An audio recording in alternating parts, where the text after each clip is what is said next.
All right, welcome back, everyone, to Strange Planet Podcast. And in this week's episode, we're going to do something a little different. We might have more of these in the future, but this is going to be an episode based on what if. Now, what do I mean by what if? We see in recent politics and the recent actions of Trump over the years, but what if there happens to be 5 years, 10 years, 20 years, maybe more, maybe less, someone else that decides to rise up and then join this political spectrum, maybe following the steps of, what Trump's been doing, granted the insurrection and his mouth and the tweets and the insecurities, the stupidities, you name it. What happens to the danger level when somebody else decides to step up that's maybe 5 to 10 times smarter than him? Granted, we all know Trump is pretty fucking stupid. And then thus the damage could be catastrophic. What would happen then? Because if we're not learning our lesson now, what's going to happen when that time rises, when someone with a more smarter mentality that probably knows what he's doing and most likely knows that it's wrong, but saw how, Trump's been getting away with literally practically murder over the past couple of years. And sure, he's got plenty of cases and stuff pending as we speak. And, court hearings and criminal cases, you name it, the 91 indictments. But what happens when someone else decides to follow these footsteps? Because I hate to say it, history has a very serious way of repeating itself. So what happens now? I asked you guys this, Mark and Rook, and everyone listening as well. What would happen when a smarter mind that knows what he's doing decides to follow these footsteps and then possibly could destroy the country? What are your takes on this? All right. I'll give it a stab first. If something like that were to happen, we would see the start, I believe, of the end of democracy. We're kind of the front runners for it. We're kind of like the poster boys of it, and we preach it across the world, apparently. So if something like that were to happen, where an individual who had the same, I guess, goals as Trump did to police their pockets and to stay in power as long as possible, if you had someone up there who was, supremely intelligent and had the people in the right places to do what he wanted them to do, I think that you'd have somebody who would basically go from 1 term to 2 terms to 5 terms to having certain points of what we know as our government abolished, and it would become a dictatorship or something along those lines. I mean, that's an extreme end to it. It could happen within a decade, within 100 years, who knows? But I do believe that if that were to happen, it would be the decline of democracy in general, starting from America and then slowly spreading across the world. That's a scary thought that you just said, because we've never It is really scary. we've never really been in a situation where that's actually been the case. Now, will it? This is why I call it what if, because sadly, up until recent times, I think it's possible. And that's something you really can't, God forbid it does happen, you really can't retrace that and go backward. You know what I mean? Like, usually when these things are kind of done, they're done. What's your take on this, Yeah. Rook? Well, you've definitely seen an erosion of political norms over the past, I'd say, 20 years. It started during the George W. Bush administration, maybe a little bit before that, but it really came to a head in the Bush administration. And we had this sort of lowering of standards about propriety. You can argue that maybe it even goes back further to Nixon, but you have this gradual erosion, and it's now accelerating, of political norms, which have, although not codified in terms of law, are important to protecting and preserving our democracy. So one of those norms that you've seen violated recently is the sanctity of our elections. So in previous years past, you have two candidates. They run for president. One of them wins, the other one loses. The loser calls and concedes to the winner. Now, back in the 2016 election, when Hillary Clinton ran for president against Trump, who would eventually become president, Hillary, even though she won the popular vote, once it was clear that she had lost in the Electoral College, she called Trump and told him, I concede. Now, fast forward 4 years later, when Joe Biden won, not only did Trump not concede once it was clear that he lost both the popular vote and the Electoral College, which is the one that counts, he still hasn't made that call. And not only did he not make that call, he called on his supporters to deny the election for weeks, months, and now years. That's true. And so the foundation of our democracy is our vote. And if we can't recognize that in a democracy you have rule by the people and the people select their leaders, you can't conduct an insurrection or try to violently overthrow the will of the people as expressed through voting. So you just saw a rapid acceleration of the decline in political norms. And now you have one of the major political parties, the Republican Party, just wedded to this idea that Trump won the election and that it was stolen from him. You cannot hold the speakership of the House now, apparently, without believing that Trump won the election. That is something that is indicative of the direction that political party is going toward. Right. So I think that when you talk about, someone hypothetically in the future that's smarter than Trump, that is cognizant of how he can use the anger and the passion of a political base to get what they want, regardless of whether it's lawful or whether it's moral. I think that train has left the station in the Republican Party, and now they're not looking back at that station. They're going full speed ahead. They've put a Speaker of the House who is prepared to disregard the results of an election. So we might not even have to wait that long to see the repercussions of what the Trumpian wing of the party, and now it's the controlling wing of the Republican Party, the dominant wing.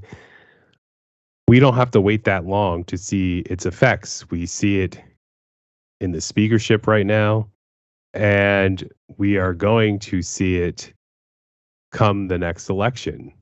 Regardless of who wins, it's going to be contested. You're right. And adding to what you were saying earlier If- about first timers, this was also the first time in U.S. history where there was no peaceful transfer of power. Keep in mind. That is true. And you saw, even during the Civil War, we still, half the country left. You still had a peaceful transfer of power. And so, Lincoln was reelected during the Civil War. So Right. you had a peaceful election. Now there was a war going on, of course, but you had a peaceful election and the results were accepted. That's not to say we didn't have contested elections. We had one back in the late 1800s, and we had one with George W. Bush and Al Gore. Al Gore, of course, won the popular vote. George W. Bush won the Electoral College, and that was after the Supreme Court got involved and basically sent it to Florida to decide how to conduct its election there. And of course, George W. Bush's brother, Jeb, Yep. I was just going to bring that up. was the governor of Florida, and Irony. essentially he got to decide who won that election, along with Jeb's Secretary of State. I believe her name was Catherine Harris, she was definitely connected to George W. Bush prior to that, but doesn't matter. That left a bad taste in people's mouths. Then you had another example of an erosion of a political norm is when a president gets the opportunity to fill a Supreme Court vacancy. The president picks a Supreme Court nominee and sends it to the Senate. The Senate holds hearings on whether or not this person is qualified and or desirable for the position of Supreme Court Justice, and then they vote on it. That didn't happen almost a year before the end of Obama's second term. There was a Supreme Court vacancy when Ruth Bader Ginsburg died, Mm-hmm. and the Republicans just refused to consider Merrick Garland's nomination. Now, in the Constitution, it literally says the Senate shall consent, I believe the term is, and I'll have to double check that, but the Senate is supposed to hold hearings and confirm or deny, and they just refused to do their job until Trump got in office and they filled that vacancy. So that could be considered unconstitutional, pretty much. Well, the problem with that is that for something to be considered unconstitutional, it has to be declared unconstitutional. And in order for it to be declared unconstitutional, guess who gets to decide that? Oh boy. The court. Yeah.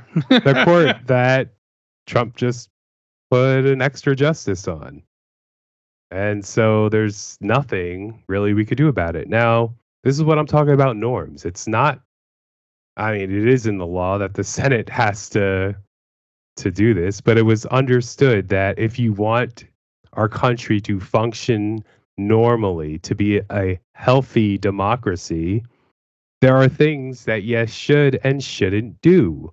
And one of the things you shouldn't do is abuse your power as Senate Majority Leader, which is what Mitch McConnell did, and say, you know what? I'm just not going to do my job. There's no one that can force me to hold hearings to confirm. The president and the executive branch can't come over and say, you have to hold this vote.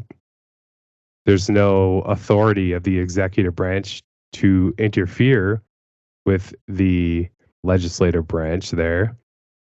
You couldn't ask the Supreme Court to force it because they're another co-equal branch of government. They would say that this is a responsibility that the Senate has to fulfill under the Constitution, and it's up to them.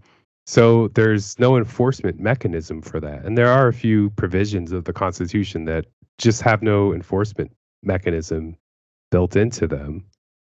And the Supreme Court has said that, it's really up to the branches to respect what they're charged with doing under the Constitution and to follow that. And so this decision by Mitch McConnell to not consider Obama's Supreme Court nomination did tremendous irreparable damage to our country, not just from the decisions that were made, the overturning of Roe v. Wade being the most prominent of them, as well as the erosion of voting rights, the further erosion of voting rights, and also sort of a rollback on same-sex marriage protections. So not only are those decisions impactful for generations upon generations, but also it changed the way that our country functions and actually makes it less functional.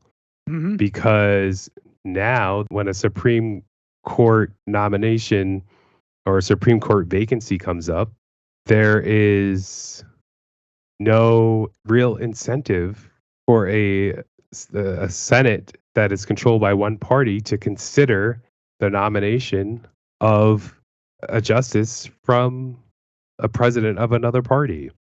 Now, you would say that, Democrats wouldn't do the same thing, and maybe they won't, but who's to say that they couldn't?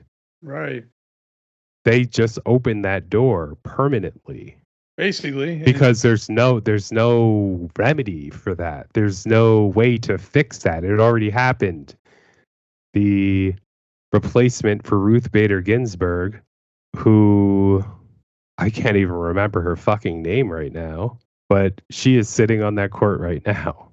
It was that Christian nut, wasn't it? Yeah, I mean, she is Christian, and she's like diehard Christian. Very, very conservative. Yeah. But yeah, that's not something that you can reverse at all. It's already done. And just to put an accent on the hypocrisy of the situation, Trump got actually, wait, I think I made an error. It wasn't the Ruth Bader Ginsburg died during the Trump presidency. It was towards the end. Yeah. Right. The vacancy in the Obama administration was someone else. And I forget who at this point. But when Ruth Bader Ginsburg died during the Trump administration, that was literally, I think, within a month, or if it wasn't, it was maybe slightly longer than a month. It was much closer to the election than Obama's vacancy had been. And yet, right. Mitch McConnell, because Trump was president, he held hearings. Guess he decided to do his job then. He sped it up. Like, usually it would take, a few months or, to confirm a Supreme Court justice, or, at least a few weeks. You had the hearings and whatever. He just sped everything up. Whereas with Obama, month after month after month after month, they refused to even meet or to hold hearings for Merrick Garland, much less a vote. But all of a sudden, you have a month left till the election. And Mitch McConnell's reason was, we can't have a president nominate a Supreme Court justice in an election year. That was his reason. Now, there's nothing in the Constitution that says that. I mean, if you're president, the Constitution says you have the power and you have the duty, rather, to nominate a Supreme Court justice, and the Senate has the duty to confirm or reject, if they want, the president's nomination. So the hypocrisy, the blatant hypocrisy conducted by the Republican Party and Mitch McConnell has done irreparable damage to this country because it just destroyed that norm that said, okay, well, this is kind of out of our hands in terms of a lot of times in terms of when a Supreme Court justice vacancy appears. Sometimes it might be in our favor, sometimes it might be in the other party's favor. But we respect the right of the president under the Constitution to nominate who they see fit. And of course, we as senators have a right to reject or to vote to confirm that nomination, but we have to act on it. Now, they don't have to act. There's no guarantee that if we have another Republican Senate with a Democratic president, that they won't just say, you know what, we're just not going to move on any Supreme Court votes.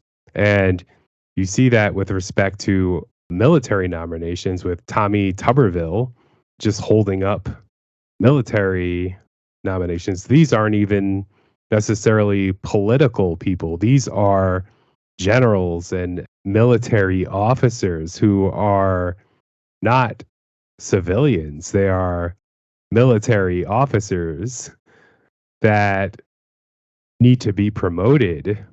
And especially, some of them are time barred. So if they don't get promoted within a certain amount of time by law, they need to leave.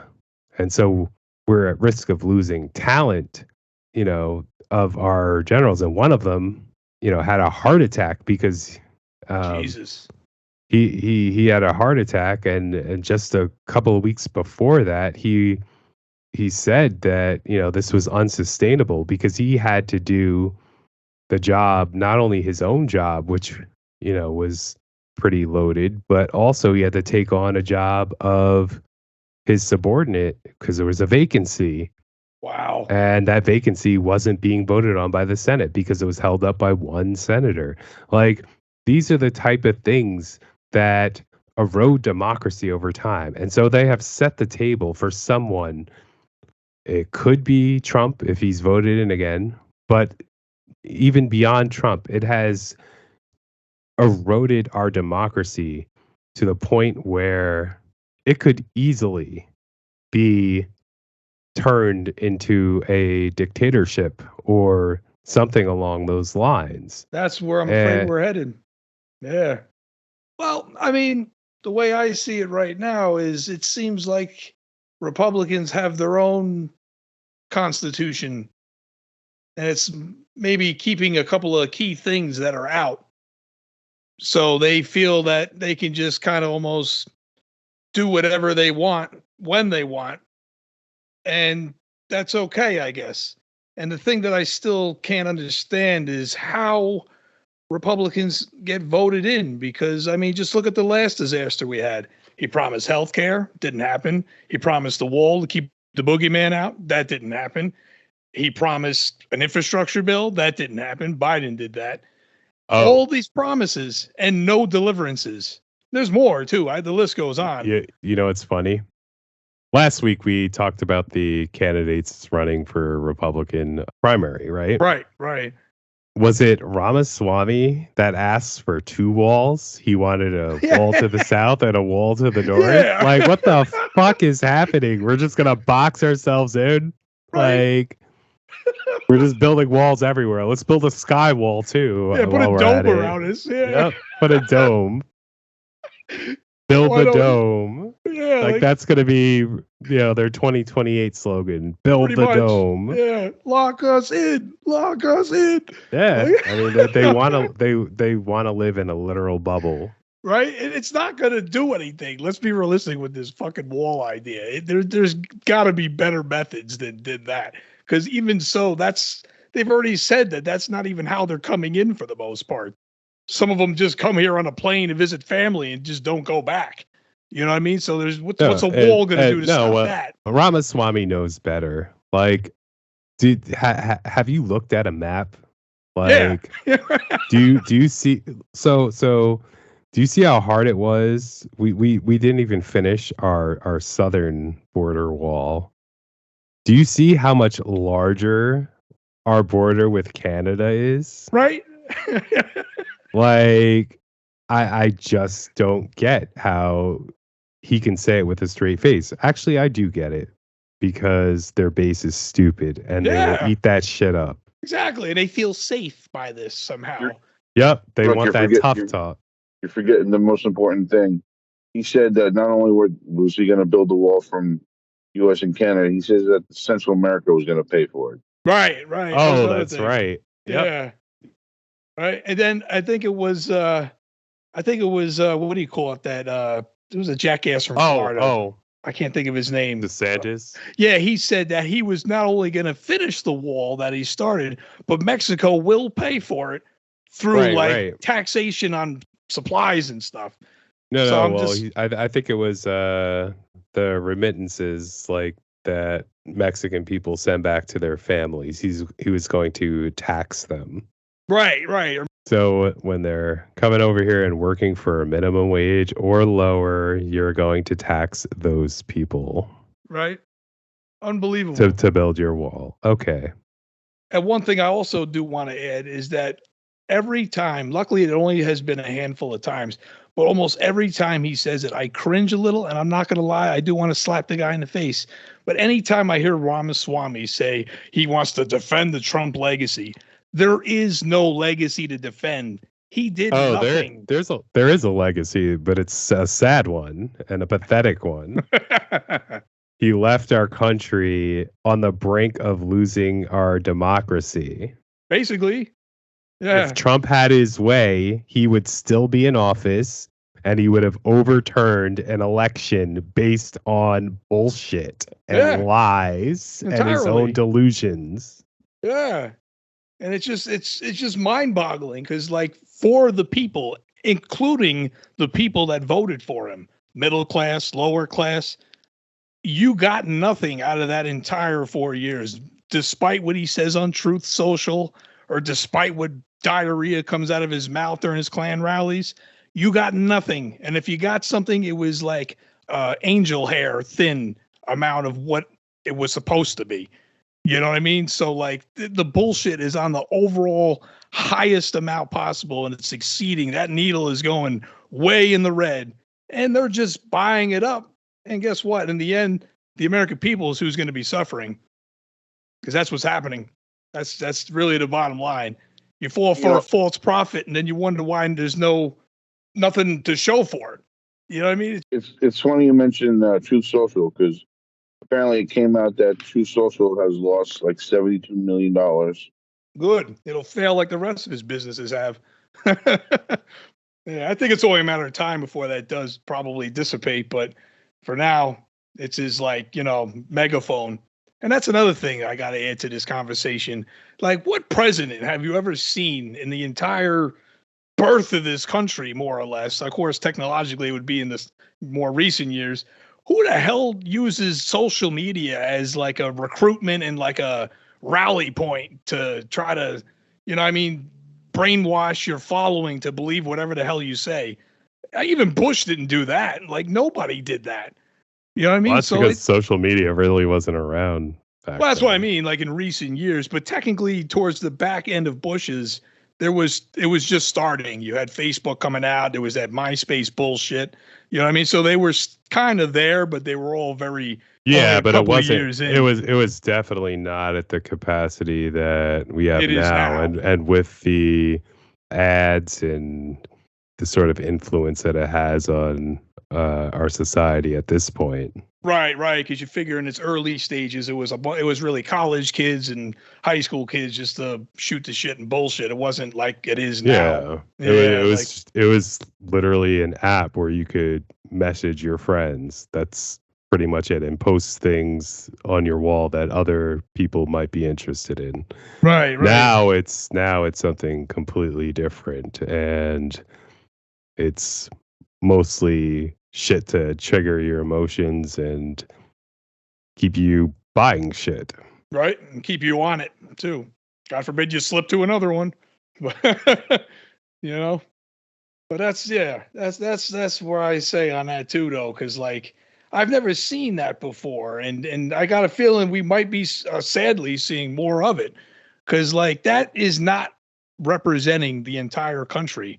When you're spinning your diarrhea at the mouth with all your corruption and all your lies and all your bullshit to your certain fan base that's in your truth social realm or whatnot, that's not America. Just like Facebook isn't America, just like Instagram isn't America.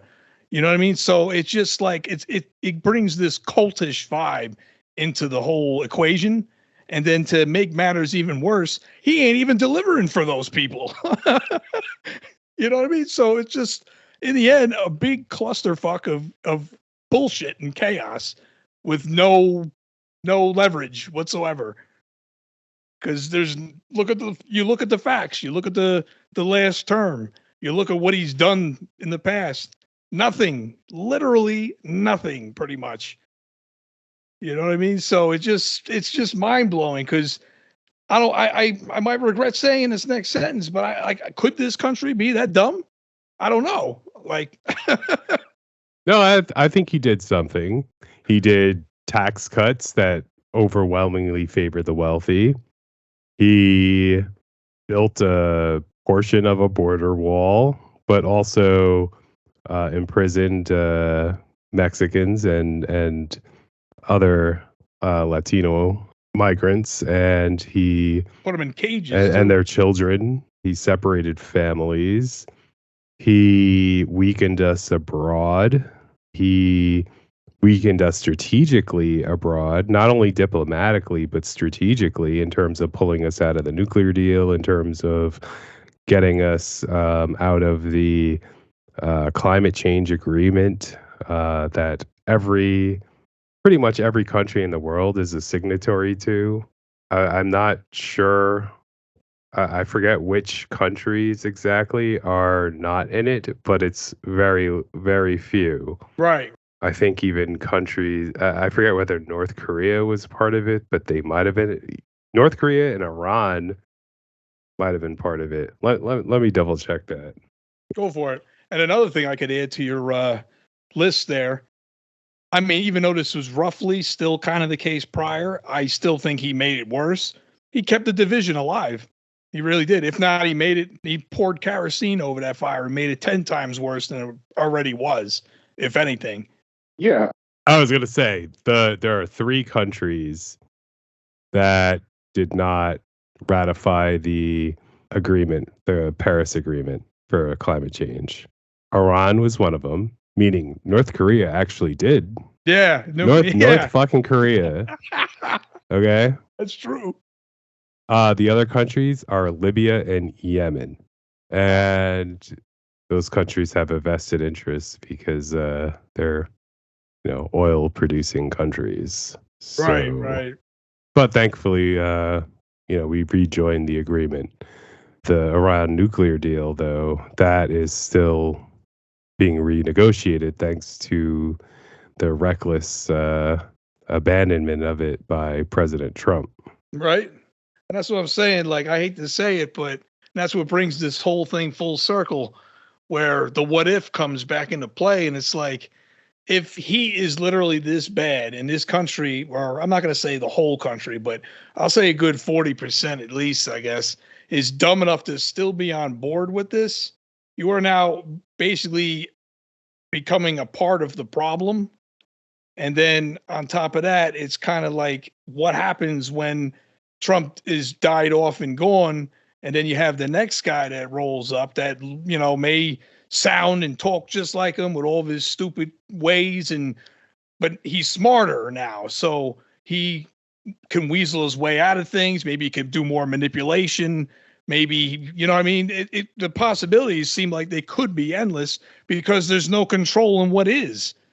So, like, I feel like a big danger to not only this country, but like Mark was saying, democracy in general. Because if you like the way things have been since God knows how long, that can end. And this is how. I'm not saying it's picture perfect, but you know what I mean? Actually, I was going to say one of the other things that Trump has done is he has put that division within our own political system, like with the MAGA Republicans versus the regular Republicans. This is like still everlasting Trump. This is Trump's effect still having that domino effect within our own government system. And even though he has no power at the moment, it still feels like he has power. Yeah, he's still like puppeteering it through, like his bullshit social media crap and all of his Klan rallies and things like that. Yeah, no, you're 100% right. And you're also right at the fact that not only did he kind of expand a division that already was, he created a new division within his own party. So, like, there are still what I call Republican classic, and those are the ones with some brains in their head. But now we have this like Trump level, and it's just straight chaos, and it's just bullshit, more or less. No control, no nothing. You know what I mean? Just here we go. Yeah, so like my main thing that I want to protect, if anything, is democracy.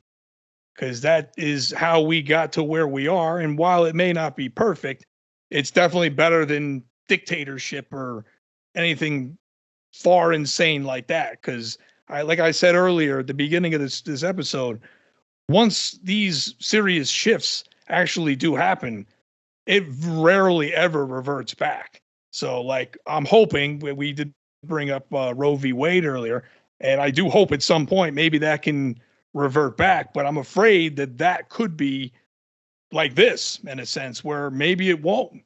So basically that's another right that was taken away from specifically women this time. That, if you're in a blue state, they'll probably be safe, but now in the red states, and I think they did a good job speaking up in the past election as far as this goes, but I don't know if they're ever going to be able to get something like their right back to choose. And that's our show for this week. Don't forget to like, share, and subscribe, and hit the bell icon for notifications. Strange Planet will have new episodes on YouTube every Friday. Thanks for listening, and we will see you next week.